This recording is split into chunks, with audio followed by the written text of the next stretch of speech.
दोस्तों, इंडिया में मेट्रो की शुरुआत कोलकाता शहर में हुई थी 1984 में। उसके बाद दिल्ली वो दूसरा शहर बना कोलकाता के बाद, जहां पर मेट्रो सिस्टम को बिल्ड किया गया, जिसकी शुरुआत 2002 में हुई थी। ऑलमोस्ट 17 साल का वेट करना पड़ा हमें कोलकाता के बाद दूसरे शहर में मेट्रो के लिए। इतना लेट होने के बाद भी आज DMRC दिल्ली में इंडिया की लॉन्गेस्ट मेट्रो नेटवर्क को ऑपरेट करती है। ये लाइन अभी भी रुकी नहीं है, इसका एक्सपेंशन अभी भी तेजी से हो रहा है। दिल्ली के बाद मेट्रो की डिमांड देश के बाकी के बड़े शहरों में होने लगी। फिर क्या था, मुंबई, बेंगलोर, चेन्नई, अहमदाबाद, हैदराबाद, कोचीन जैसे शहरों में मेट्रो प्रोजेक्ट को तेजी से इम्प्लीमेंट किया जाने लगा। आज के टाइम इंडिया के कुल 17 शहरों में मेट्रो रेल सिस्टम को इम्प्लीमेंट किया जा चुका है। इसमें बड़े शहर से लेकर के छोटे शहर भी शामिल हैं और फ्यूचर में ऐसे 15 और शहर हैं जहां पर मेट्रो प्रोजेक्ट को बिल्ड किया जा रहा है। आज के टाइम ऑलमोस्ट 650 किलोमीटर के मेट्रो नेटवर्क को इंडिया में बिल्ड किया जा चुका है और फ्यूचर में 1000 किलोमीटर की लेंथ को बिल्ड किया जाना है। जल्द ही इंडिया चाइना के बाद दुनिया का दूसरा सबसे बड़ा देश बन जाएगा मेट्रो नेटवर्क के मामले में। लेकिन ये सब इतना आसान नहीं है, क्योंकि हमारे सामने कुछ ऐसे चैलेंजेस हैं और कुछ ऐसी बातें हैं जो छुपाई जाती है। यही बैरियर का काम करने वाले हैं इंडियन मेट्रो प्रोजेक्ट के लिए। तो क्या इंडिया ऐसे बैरियर को पार करके चाइना के क्लोज आ सकता है? इसका जवाब मैं आपको इस वीडियो में देने वाला हूँ, तो वीडियो को एंड तक जरूर देखना।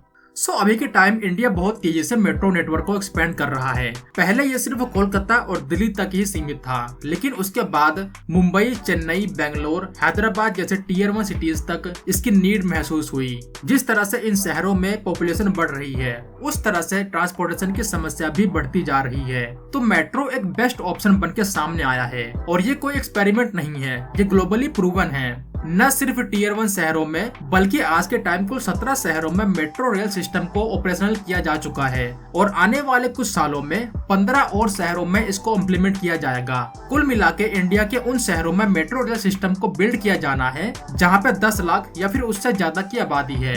अभी के टाइम इंडिया ऑलमोस्ट 650 किलोमीटर के नेटवर्क को बिल्ड कर चुका है इन 17 शहरों में, और जो प्रोजेक्ट अभी अंडर कंस्ट्रक्शन है उससे इंडिया आसानी से आने वाले 5 सालों में 1000 किलोमीटर के नेटवर्क को और ऐड करने वाला है। तो इसके बाद इंडिया कहां स्टैंड करेगा ग्लोबल लेवल पे?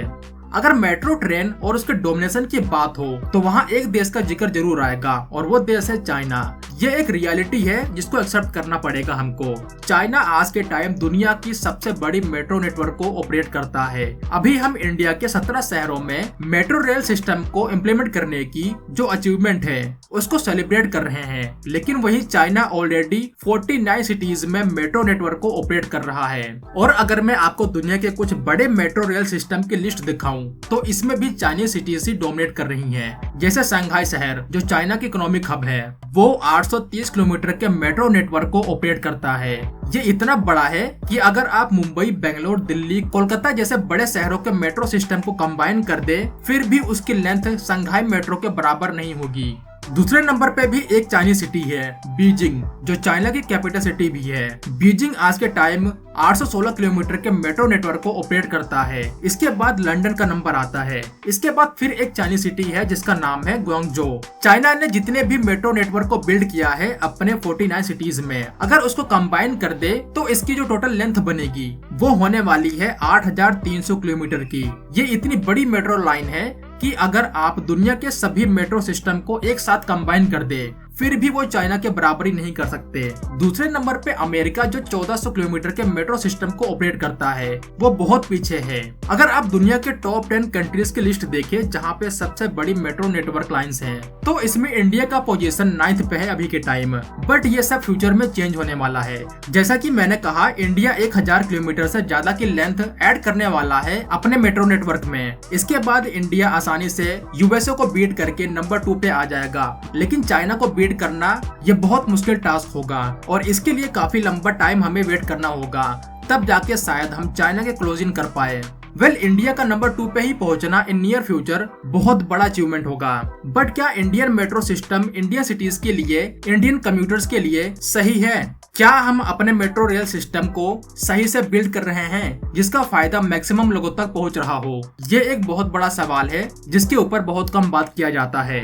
इंडिया आज के टाइम एक मेजर इशू को फेस कर रहा है। Delhi metro, Mumbai metro, Bangalore metro, इन सभी का काफी तेजी से एक्सपेंशन तो हो रहा है, लेकिन शायद इनकी रीच उतनी लोगों तक नहीं है जितनी उम्मीद की जा रही थी। इसीलिए इंडिया के जितने भी मेट्रो सिस्टम हैं, उनमें जो राइडरशिप की उम्मीद होती है और जो रियलिटी होती है उसमें बहुत फर्क नजर आता है। इसीलिए मेजोरिटी इंडियन मेट्रोस प्रॉफिट नहीं कमा पा रही हैं आज के टाइम। जी हाँ, इंडियन मेट्रोस अपने ऑपरेशनल रेशियो का बैलेंस नहीं बना पा रही हैं। एक इंडिपेंडेंट थिंक टैंक है इंफ्राविजन फाउंडेशन। इन्होंने आईआईटी दिल्ली के कुछ प्रोफेसर्स के साथ मिलकर एक व्हाइट पेपर को पब्लिश किया, जहां पे पॉइंट आउट किया गया इंडियन मेट्रो सिस्टम के मेजर प्रॉब्लम के बारे में। इस व्हाइट पेपर के ऊपर द इकोनॉमिस्ट ने भी कवर किया था। यहाँ पे बेसिकली इस बात को पॉइंट किया गया कि किस तरह से इंडियन मेट्रोस की प्लानिंग सही से नहीं हुई। इसका नतीजा ये रहा कि जो मेट्रोस की राइडरशिप का प्रोजेक्शन था उससे कम राइडरशिप आ रही है। जैसे दिल्ली मेट्रो में सिर्फ 47%, मुंबई और कोलकाता मेट्रो में 30% वहीं बेंगलोर में सिर्फ 6%। यही एक वजह है कि इंडियन मेट्रोस प्रॉफिट में नहीं है। CAG की रिपोर्ट में भी इस चीज को पॉइंट आउट किया गया। जैसे 2020 में दिल्ली मेट्रो की जो डेली राइडरशिप थी वो बहुत कम थी उस प्रोजेक्शन से जिसको DMRC ने किया था। 2018-19 में गुरुग्राम, बेंगलोर, चेन्नई, कोचीन और हैदराबाद मेट्रो को लॉसेस का सामना करना पड़ रहा था। चेन्नई मेट्रो ने अकेले ही 700 करोड़ के लॉसेस को फेस किया था। बेंगलोर मेट्रो ने 2025 तक 300 किलोमीटर के मेट्रो नेटवर्क को ऐड करने की प्लानिंग बना रखी है, लेकिन बेंगलोर मेट्रो ने 536 करोड़ का रेवेन्यू कमाया था और 498 करोड़ रुपए के लॉसेस को झेला था। अभी शुरू होने वाली लखनऊ मेट्रो, जिसमें डेली 2 लाख राइडरशिप की जरूरत है ताकि जो लोन लिया गया है इसको बिल्ड करने के लिए उसको रीपे कर पाए, लेकिन जो डेली राइडरशिप आ रही है वो सिर्फ 85,000 के आसपास है। अब जैसे मैंने आपको दुनिया के कुछ बड़े मेट्रो नेटवर्क के बारे में बताया, लेकिन जो डेली राइडरशिप की लिस्ट है उसमें मेट्रो की लेंथ कितनी है वो मैटर नहीं करता। जैसे अभी के टाइम शंघाई मेट्रो दुनिया की सबसे बड़ी मेट्रो है लेंथ के मामले में, लेकिन अगर राइडरशिप की बात करें तो टॉप पे है टोक्यो मेट्रो, जहां पे 8 मिलियन पैसेंजर्स मेट्रो से ट्रेवल करते हैं रोज। दूसरे नंबर पे आता है मॉस्को रसिया और थर्ड पे आता है शंघाई चाइना। वैसे टोक्यो दुनिया की सबसे ज्यादा आबादी वाला शहर है, तो क्या ये कारण हो सकता है जिसकी वजह से इतने ज्यादा लोग ट्रेवल करते हैं? वेल, इस हिसाब से दिल्ली दुनिया की दूसरी सबसे ज्यादा आबादी वाला शहर है, तो दिल्ली मेट्रो को तो सेकंड पोजीशन पे होना चाहिए था। वेल, बात यहाँ सिर्फ मेट्रो नेटवर्क लेंथ या फिर सिटी की पॉपुलेशन की नहीं है, बात यहाँ है लोग कितना ज्यादा कंफर्टेबल है अफोर्डेबिलिटी के मामले में। लास्ट माइल कनेक्टिविटी कैसी है और क्या आसानी से घर से निकलते ही लोगों को मेट्रो का एक्सेस मिल जाता है? वेल, मैं दिल्ली का एग्जांपल देता हूँ। जैसे दिल्ली एक ऐसा शहर है जो मोस्टली बिना प्लानिंग के बसा हुआ है। दिल्ली क्या, मुझे ये चीज इंडिया के ऑलमोस्ट सभी शहरों के बारे में बोलना चाहिए। इसीलिए आपने देखा होगा दिल्ली का जो इंफ्रास्ट्रक्चर है उसमें फुटपाथ की बहुत कमी मिलेगी, ऑलमोस्ट ना के बराबर। तो पैदल चलने की जो आदत है वो इंडियंस के पास नहीं है। मोस्टली केस में अगर आपको मेट्रो स्टेशन जाना है अपने घर से, तो उसके लिए आपको प्राइवेट बसेस, ई रिक्शा या फिर फीडर बस का सहारा लेंगे। आपके घर से मेट्रो स्टेशन या फिर मेट्रो स्टेशन से अपने ऑफिस जाने में ऑलमोस्ट 5 से 10 मिनट का टाइम लग सकता है। ये डिपेंड करता है कंजेशन कितना है। और जैसा कि सबको पता होगा दिल्ली के मोस्टली इलाके बहुत ही ज्यादा कंजेस्टेड है। फिर जो खर्चा है अपने घर से अपने डेस्टिनेशन तक का, इस सिचुएशन में बहुत ज्यादा बढ़ जाता है। अगर आप बसेस से ट्रेवल करें तो ये आपको बहुत सस्ता पड़ेगा। इसीलिए बहुत से लोग हैं जो आज भी मेट्रो को प्रेफरेंस नहीं देते ट्रेवलिंग के लिए। वही टोक्यो की बात करें तो टोक्यो का इंफ्रास्ट्रक्चर इतना सिस्टमेटिक तरीके से बिल्ड किया गया है कि आप अपने घर से पैदल चल के कुछ मिनट में ही मेट्रो स्टेशन पहुंच सकते हैं। और टोक्यो की अच्छी बात यह है कि यहाँ लोगों को पैदल चलने की आदत है। आपको टोक्यो में पैदल चलने वाले मिल जाएंगे, वो चाहे किसी बड़ी कंपनी में काम करते हो, कॉलेज जाता हो या फिर स्कूल जाता हो। जापान की सरकार ने अपने सिटीज को इस तरह से डिजाइन और बिल्ड किया है कि वो सपोर्ट करता है इस तरह के पेडेस्ट्रियन को। ये चीज मुझे अच्छी लगी टोक्यो की। अब दिल्ली के केस में टोक्यो की तरह हम मेट्रो को इतने कंजेस्टेड एरिया में बिल्ड नहीं कर सकते।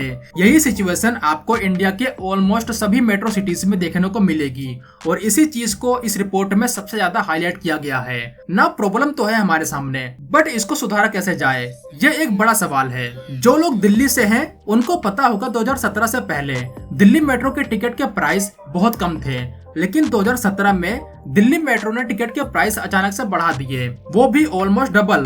डीएमआरसी का कहना था उनका ऑपरेशनल कॉस्ट काफी ज्यादा बढ़ रहा है। सो फाइनेंशियल स्टेबिलिटी के लिए डीएमआरसी ने फेयर प्राइस को बढ़ाया।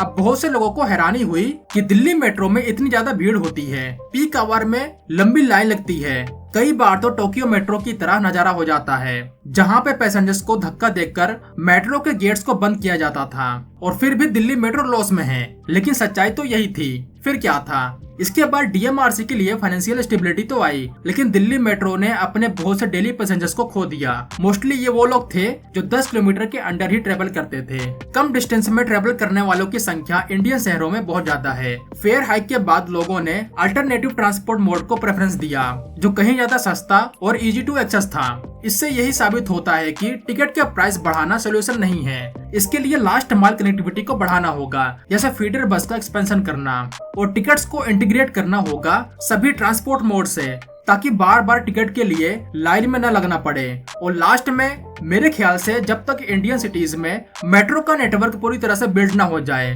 तब तक इसके टिकट प्राइस को बाकी के ट्रांसपोर्ट मोड से कम रखना होगा या फिर बराबर, ताकि लोगों को ये अफोर्डेबल लगे। धीरे धीरे लोग अपनी हैबिट बना लेंगे। जब ऐसा होगा तो थोड़े बहुत टिकट प्राइस के हाइक से किसी को कोई दिक्कत नहीं होगी। और जो एक्सपेंशन होगा वो कितने अच्छे तरीके से प्लानिंग करके किया जाएगा, इसका भी बड़ा फैक्टर होगा राइडरशिप को बढ़ाने में। गवर्नमेंट ने कहा तो है मेट्रो में डेली राइडरशिप 10 मिलियन को क्रॉस कर गई है, जो कि अच्छी बात है, लेकिन इतने से काम नहीं चलेगा। इसके ऊपर और ज्यादा काम करना होगा। तो इस वीडियो में बस इतना ही था। अगर आपको वीडियो इन्फॉर्मेटिव लगी हो तो वीडियो को लाइक और शेयर जरूर करना। तो मिलते हैं एक नई वीडियो के साथ, तब तक के लिए जय हिंद दोस्तों।